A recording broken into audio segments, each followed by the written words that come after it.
Hello, femme d'espoir, et bienvenue au jeudi de la parole.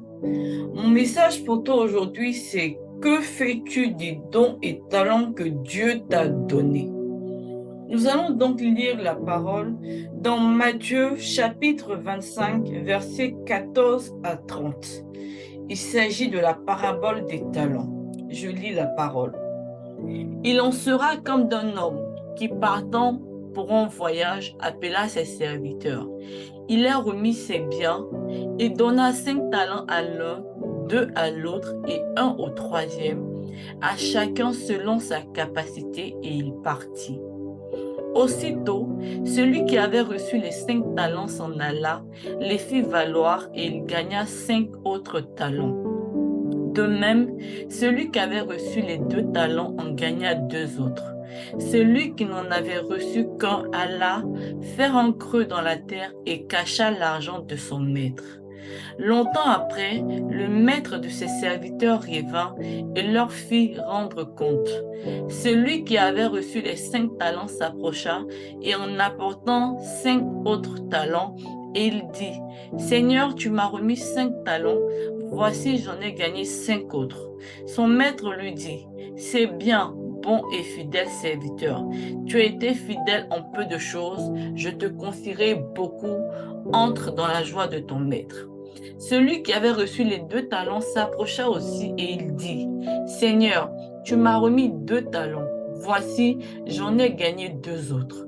Son maître lui dit, c'est bien, bon et fidèle serviteur. Tu as été fidèle en peu de choses, je te confierai beaucoup. Entre dans la joie de ton maître.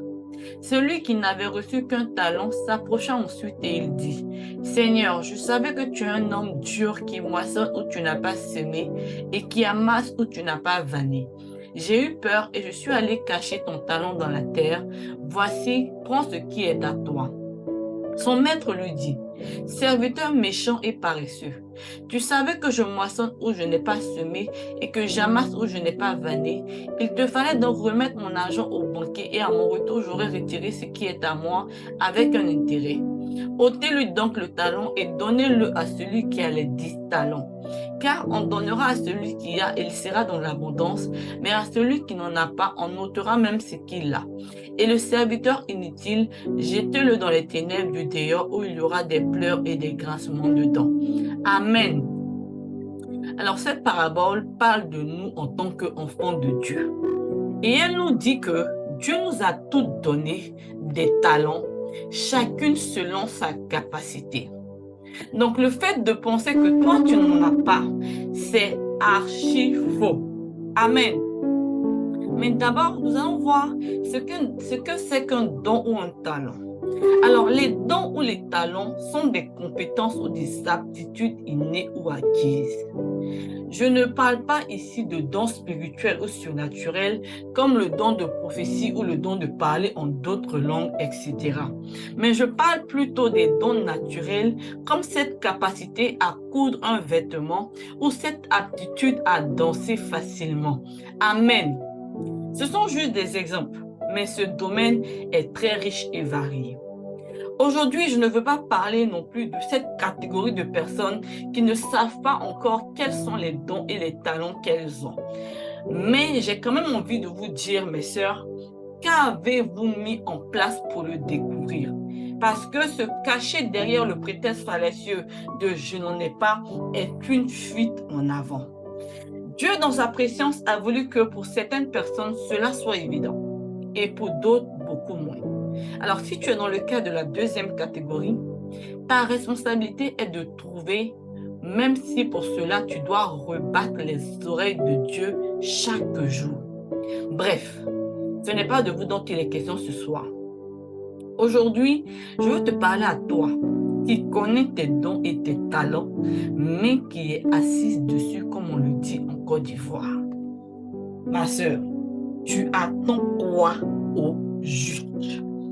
Un signe dans le ciel? Tu sais que ton talent, c'est la cuisine.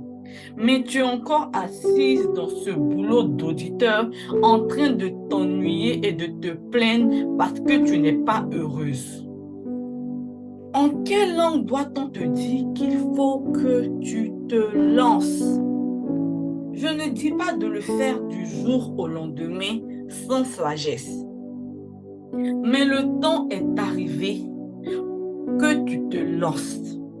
Et je vous parle à vous toutes qui êtes dans la même situation. La Bible déclare dans Proverbe 18, au verset 16, que le don d'un homme lui fait faire place et l'introduit devant les grands. C'est ton talent qui va te révéler au monde et pas une quelconque activité. Est-ce que tu sais que si tu n'es pas en train de fructifier ce talent, le Seigneur va venir et te dire, mauvais serviteur, je vais te retirer ce que tu as et on va te jeter dans le feu de la géhenne. Amen. Donc c'est une responsabilité pour toi de pouvoir faire fructifier le don et le talent que tu as, que le Seigneur t'a donné. Je sais que ça peut être effrayant, mais cette peur de l'inconnu, peut être effrayante. Mais tu dois avoir confiance en Dieu. Amen.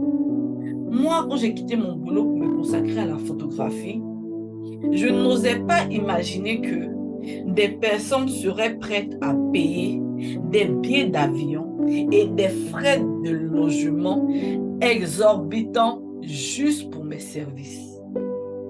Mais je l'ai expérimenté. Je ne savais pas que des gouverneurs et ministres, des chanteurs connus allaient faire appel à mes services. Mais Dieu m'a étonné. J'ai touché des sommes d'argent que même plusieurs mois de salaire n'auraient pas pu me donner. Amen. Alors il est temps que tu te lèves pour faire ce que tu as à faire. Si tu peux prendre un temps, vraiment, pendant que je te parle, un temps aujourd'hui pour demander au Seigneur, Seigneur, qu'est-ce que je fais? Comment je peux le faire? Et je pense même que tu le sais déjà. Je pense que tu le sais déjà. Comment tu dois faire pour pouvoir fructifier ce talent? Comment tu dois faire pour te lancer? Mais c'est la peur qui fait que tu es encore là. Alors il est temps que tu te lèves pour faire ce que tu as à faire pour fructifier ce talent que Dieu t'a donné. Il faut que tu saches que la création attend ta révélation. Alors ma sœur, commence quelque chose. Et parce que tu auras commencé quelque chose, Dieu te donnera encore d'autres choses à faire. Moi aujourd'hui, en plus de la photographie, ça a commencé par la photographie. Moi aujourd'hui, j'ai commencé à faire une chaîne YouTube. C'est à peu près le même secteur, le domaine des médias. Donc tu commences quelque chose parce que tu as commencé quelque chose. Le Seigneur lui-même achève et te donne d'autres choses. Alors ma sœur, lève-toi et agis. Que Dieu te bénisse.